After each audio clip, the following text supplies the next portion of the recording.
All right. Hello, everybody. So my name is Siddharth Taparia, like Nick said, and I have responsibility for our strategy, brand, and experience marketing at SAP. So that's essentially a very long way of saying I run all the corporate marketing functions. That includes all of our sports and media sponsorships. It includes all of our global events, all of our advertising, and then our experience centers worldwide. And I'm going to just share a story with you today for the next few minutes, and hopefully you will come along on this crazy ride that we lived through earlier this year, where we tried to transform literally an event that is 40 years old into a digital experience in basically 10 weeks. And that's what my team and I lived through earlier this year. I know 2020 has been a crazy year for everybody. So we have our own experience, just like most of you do as well. And I wanted to just take a few minutes and share the story with you guys. So let me actually talk a little bit about the event itself as it was, and then I'll tell you what happened to it. So the event that we do every year, used to do every year, was called Sapphire Now, one of the largest conferences in the industry. Over 24,000 attendees in 2019, which is the last year we did it. Attended by media, by our customers, by our partners, by our employees. This was really sort of the best comparison is it's the technologies Olympics or the Super Bowl.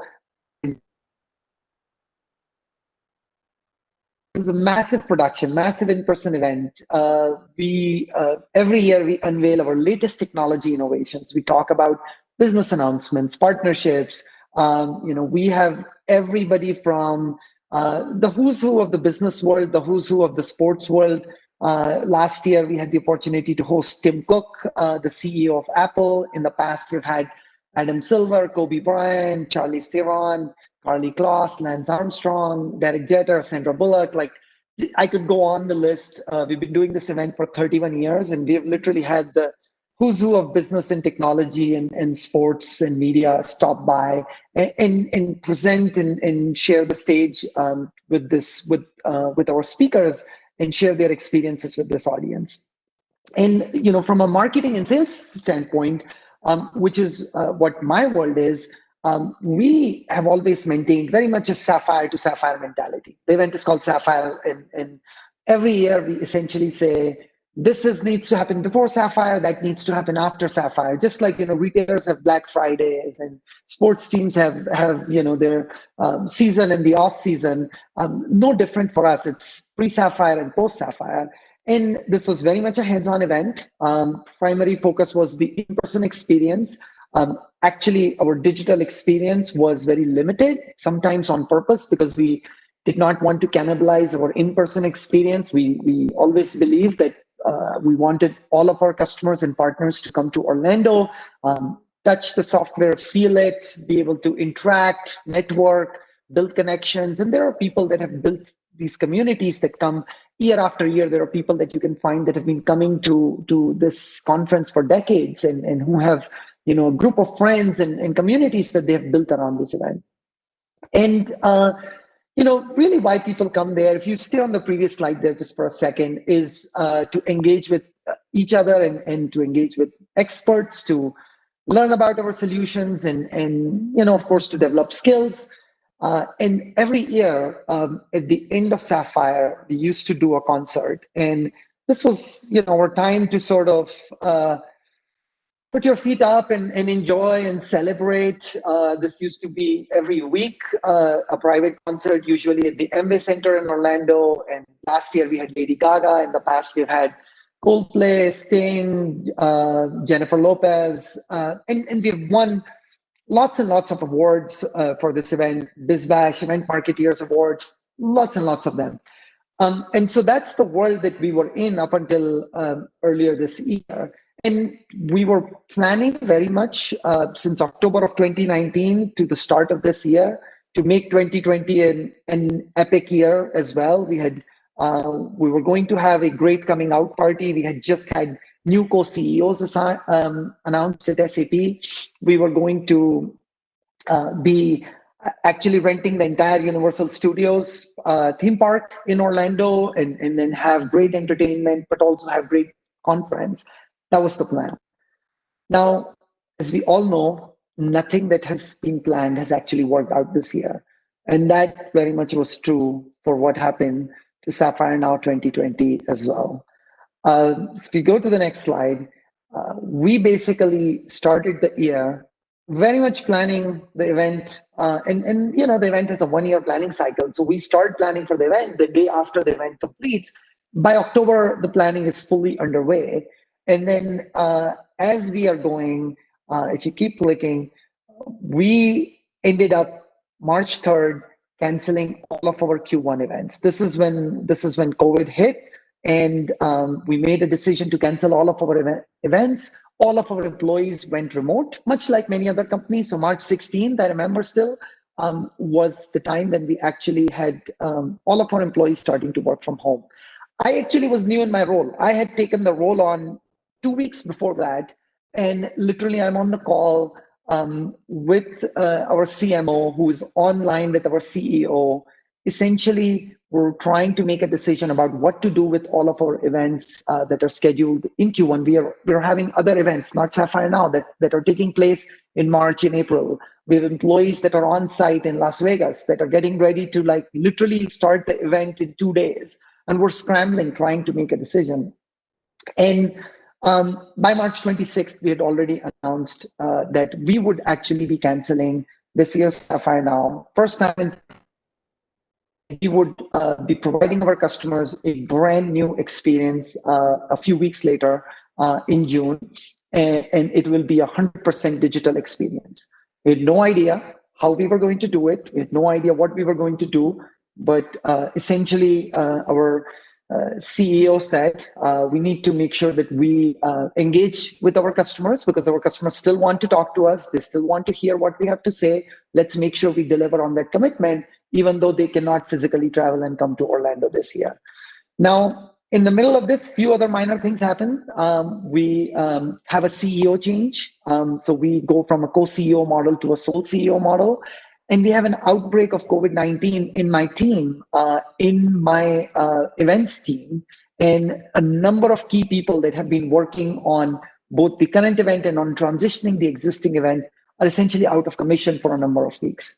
So that's the situation we find ourselves in. We just announced a all digital event with a lot of fanfare. We have no idea what we're going to do with it. And the people that are going to do it are unfortunately out because of COVID-19.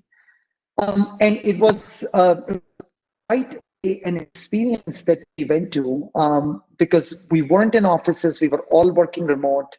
And we were in the process of trying to essentially turn what would be like a cruise ship at the speed of a speedboat, literally 180 degrees, and go in a completely different direction.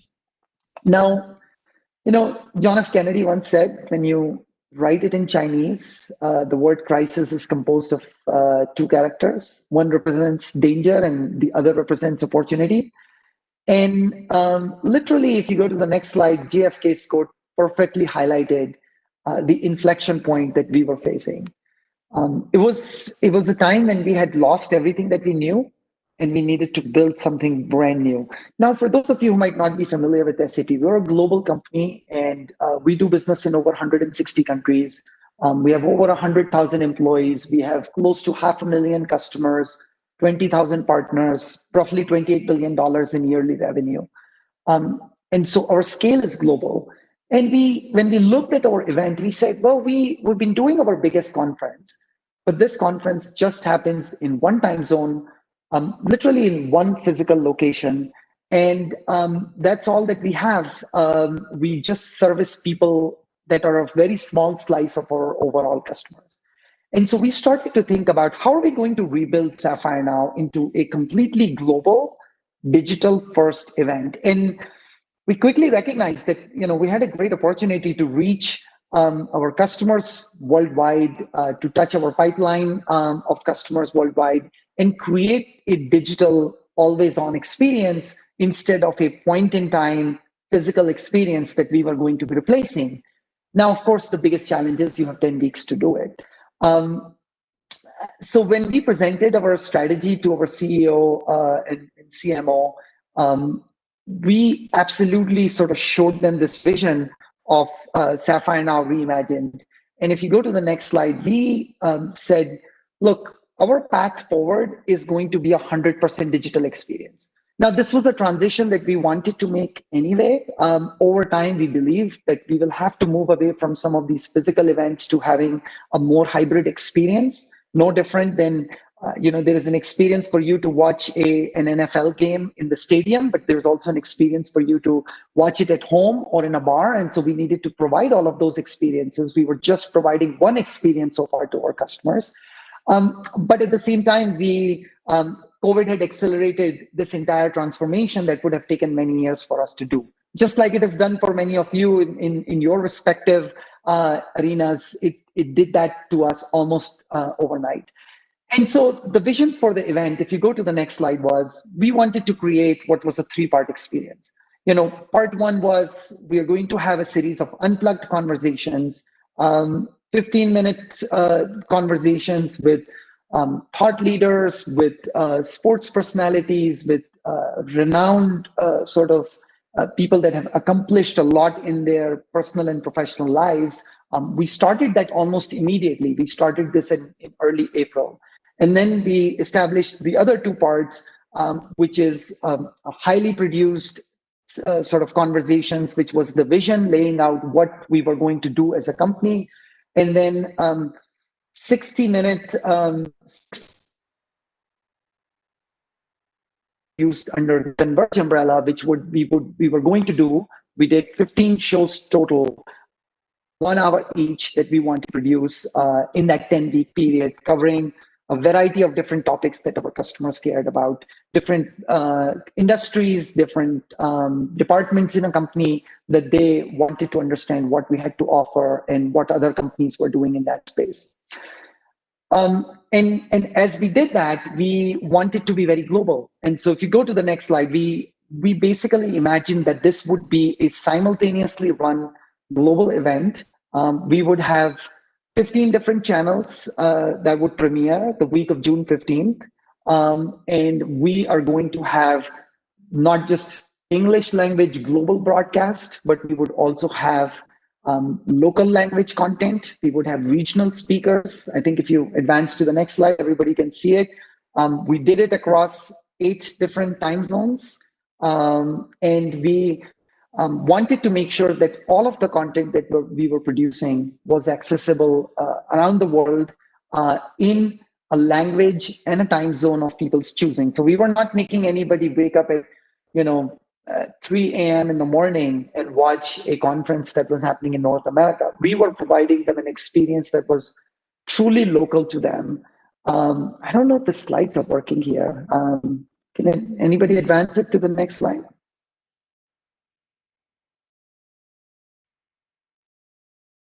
Yes, no? All right, I'll keep going here, keep telling my story.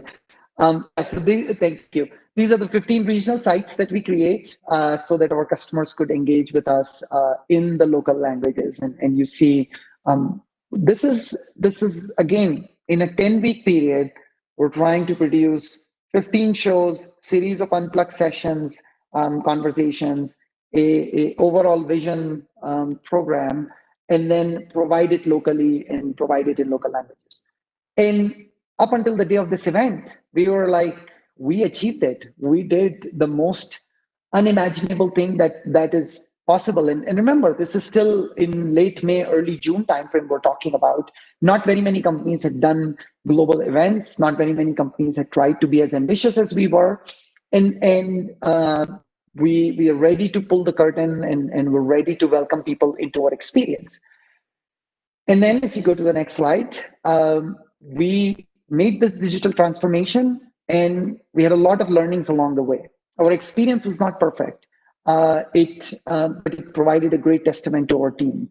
So on day one, we get hundreds of thousands of attendees that want to enter our platform. Now remember, we were coming from an event that was fairly large, 25,000 people. But now that we've moved to a digital model, literally hundreds of thousands of people wanted to come in, log in at the same time, and many of them could not get through. And so many of them had a frustrating morning where they registered, they had blocked off time on their calendars, and they were trying to get an experience, and they were not getting the most optimal experience. Our internal employees were on a separate platform. They were also watching the event, and they continued to watch the event without any difficulties. And so they were talking about how great the experience was on social media, which created even more dissonance because our customers were having a rough experience and were facing challenges, whereas our employees were having a great experience and not facing any challenges. So a little bit of lesson learned for us in terms of making sure that your entire company is behind and is in tune every moment with what the experience is for customers, and very careful when talking about such things on social media. At the same time, we immediately pivoted as soon as we sort of saw first signs of any challenges taking place.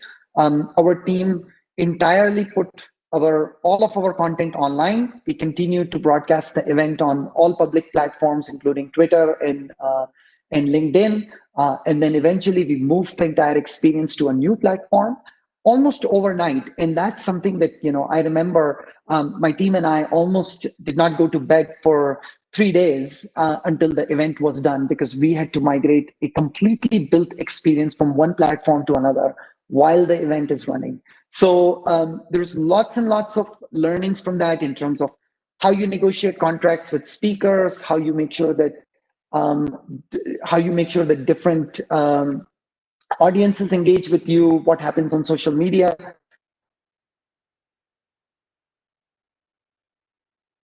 Going through this journey together. Everybody is going into a completely unknown world when you transition some of these things, and it's no different when we were just talking in the previous session about NBA moving to the bubble.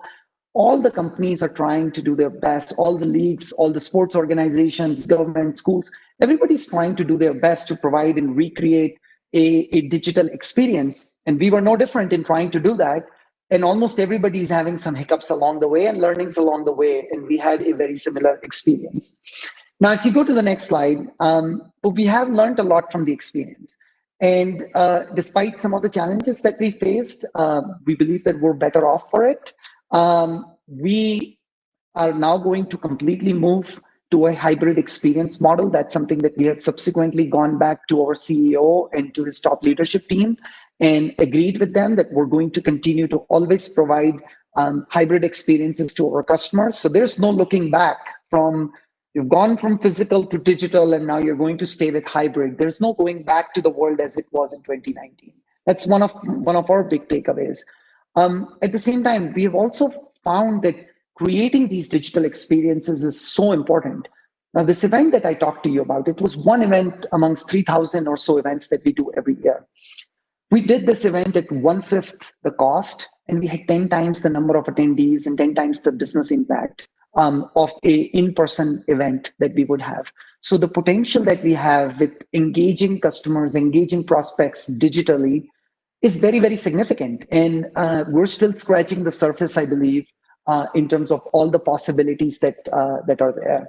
And so I'm going to just sort of close here. And if you go to the next slide, we are now in sort of this new world where we're moving away and bringing all of our flagship events, as well as a number of our engagements with customers across our experience centers and so forth, to a digital first model. And we are defining a strategy where we are always on.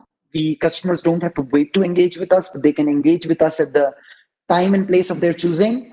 And we are also sort of going through a significant change in how we brand our events, how we think about the event experience end to end, how we resource them, how we staff them. And it's tough. It's a challenge because you have to acquire new skill sets. You need a different type of talent to create a digital experience than you did to create a physical experience. And that's what I would suggest that everybody here think about, which is, are you prepared for your next crisis and opportunity? We've certainly found a lot of blind spots when we sort of took on this challenge, and we've learned a lot. But the key is identifying where that next blind spot is going to be, where that next challenge is going to lie. It's not going to be COVID-19. It's not going to look like the one that we all just have gone through and are still going through. It's going to be something completely different, and that's what we have to be prepared for. With that, thank you very much for joining, and thank you for listening, and would be happy to take some questions here. Hi, Siddharth. This is Ari Mark from Drone Racing League, and thank you very much for your presentation. And want to spend some time and kind of dive in and talk through some of what you discussed. Can you hear me okay? I can hear you just fine, Ari. Perfect. So I want to start with sort of this dramatic 10-week period you described of sort of figuring out, how you were going to produce this event and, turn that cruise ship around. So can you talk to me a bit about what the cadence was in those 10 weeks? What was your mindset and how you sort of stayed on course throughout that time? Yeah, I mean, look, our mindset was completely just we're in a crisis and we need to get out of it, and we just need to survive. So the first step was, how do we make through the next 10 weeks and sort of still have our physical and mental well-being in place? And we used to meet the team. I used to meet the team every day, sometimes multiple times a day. Communication was really important. We had a team of almost 700 people working on this one event during that 10-week period. So a big part of what we had to do was rebuild those structures, everything from program management to communication to how everybody is clear on what they're working on in this completely new model. That was really, really important for us. But at the same time, you have to sort of give time and space for creativity as well. You're executing really fast, but you're building something new. We're taking in new ideas, trying to move them from an idea to execution very quickly. And then the last thing, Ari, I would add here is, as we went through this experience, we also were having incredible learnings along the way. And that's why in some ways we started early, because we started to see what things resonated with our customers, what are the things that our customers really cared about. And that allowed us to fine-tune the experience. Even though it was in a short period of time, we were able to fine-tune the experience in terms of the content and the engagement that we provide to an audience. And I know this was all, fairly early on in the pandemic, and there wasn't a lot to lean on. I come from the sports world. Is the best form of flattery, and coaches are stealing plays from other coaches and all of that. Were there other examples of events or properties or things you were seeing out there that helped kind of guide you towards where you ended up? Yeah, we were so early on. I mean, there were literally like 2 events in the entire technology industry that had taken place. There was no plans for what would happen with the with baseball or basketball or NFL or NHL or any of those things. And so we were very early on. We were in some ways the first adapters of this new model. We had done digital events before, definitely not at a scale and size that I'm talking about here. And so we had some learnings. We knew how to do digital events. And we are a technology company, so we knew enough about our customers and technology to be able to say what is possible. But no, unfortunately, we didn't have a model to sort of imitate or take some learnings from. And that's why some of the lessons that we learned, we had to learn them the hard way. Lots of companies, I think, learned from our lessons. We've shared these experiences with a lot of even our competitors so that they can provide better experiences to their customers going forward. Very kind of you to share with your competitors. Was there a time in that sort of 10-week stretch where you had, some major oh no moments and you thought, we may not be able to pull this thing off? Yeah, I mean, look, I think one of the big learnings for me from this entire experience was you cannot strive for perfection when you're trying to move with this incredible speed. And so in a lot of cases, you have to say, 80%, 90% of what I want is good enough, and I will have to live with that, because nothing is perfect when you're making such a transition. Now, when we do this again in 2021, completely different story, because we would have a runway of 6, 7, 8 months to build something.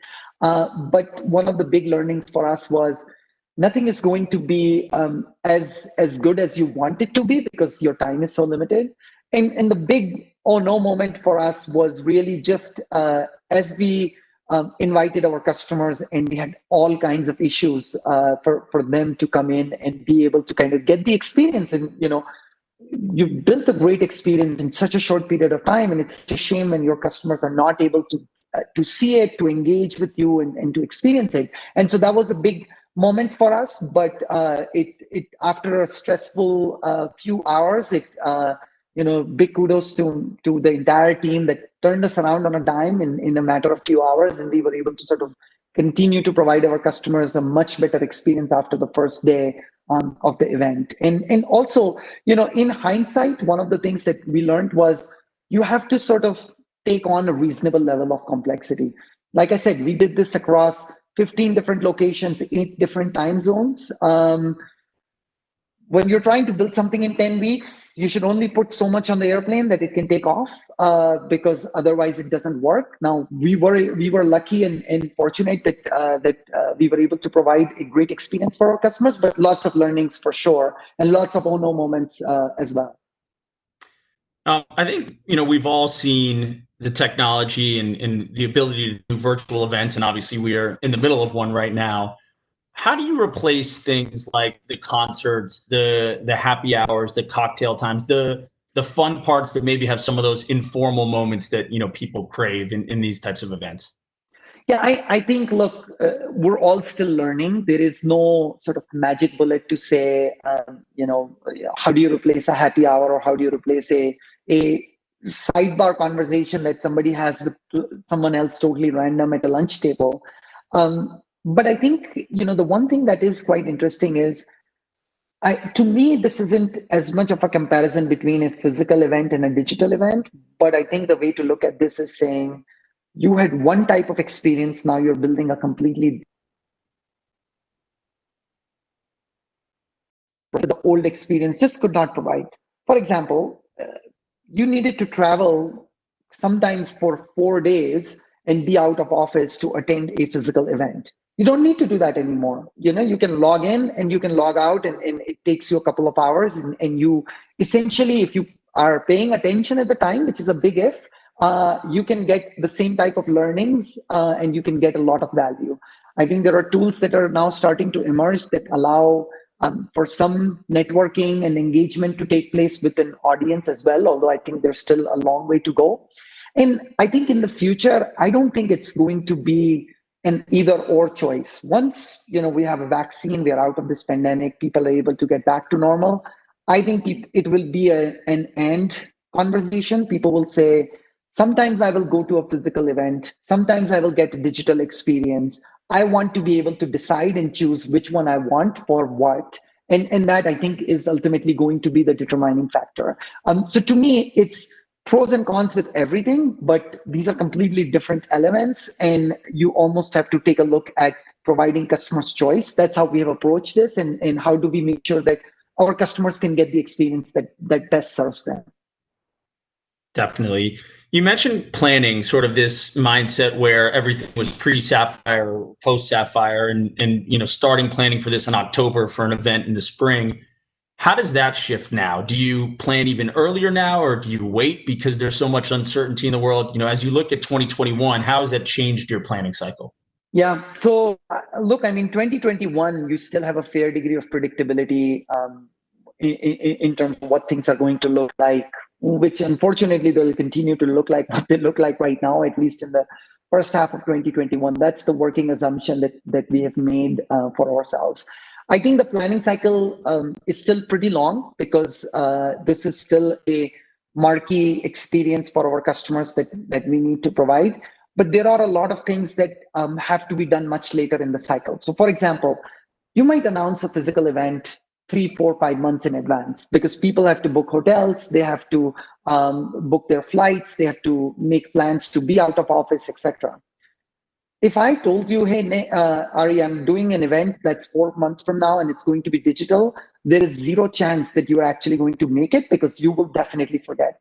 And so some things have to be done later. The promotion cycle for an event, the time to actually keep it top of mind for people is a lot smaller. That window has been compressed significantly. But at the same time, the work that is there in terms of making the technology work, in terms of having compelling content for people, making sure that your customers actually get there, thinking through that experience is a lot longer cycle. Because the biggest challenge, I think, with not just with this digital event or our digital event, but any digital experiences, you're one click away from somebody going and watching a cat video, right? Like you're always one click away. And that's sort of what you're competing against. You're competing against people's text messages and emails and all the other distractions that an online experience provides. When people are in a physical experience, they have made the commitment. They purchased a ticket, they booked a hotel, they came there, they're committed, they set up an out of office for 3 days, they're not doing anything, but they're engaged. That is not the case with digital events. So we have to continue to sort of think about how do you make that experience so compelling, so engaging that people have no reason to go anywhere else but to participate in the conversation. You're competing with a cat video, or in the case of today, the Masters, depending on the rain, all sorts of things. So I know we have a bit of a hard stop here. I just wanted to end with kind of one last question. What was your proudest moment through all of this? Was there a time, during the conference where you looked up and said, we did it, or, something you were really proud of? Yeah, I mean, look, I think when we had a very rough experience in the first on the first day for the first few hours, and then I saw my team sort of pull together and just work long nights and long days and sort of until the point where the event was completely done and delivered. Their commitment and the persistence and the perseverance that they showed, just incredible, made me so proud. And it was just something so remarkable in the moment. Like I remember there was a time when I was on this, there was this open call on Microsoft Teams, everybody was on it, and somebody said to me, do you think I can take a break for a few hours to actually get some sleep? And I was like, oh my, like taken a break to eat lunch or dinner or just taking care of themselves. And I said, please do that. But also it just spoke so much to the commitment that people had. They were just so committed to, I need to deliver the great experience, and until it is done, I'm not going anywhere. And that just really made me proud. Well, that's great. Well, congratulations. Beyond a pivot, you really innovated and sort of created a new model moving forward, and gave a lot of good examples for people moving forward. So thank you for your time. Perfect. Thank you, Ari, and thank you, Nick. Appreciate it. Hey, thanks.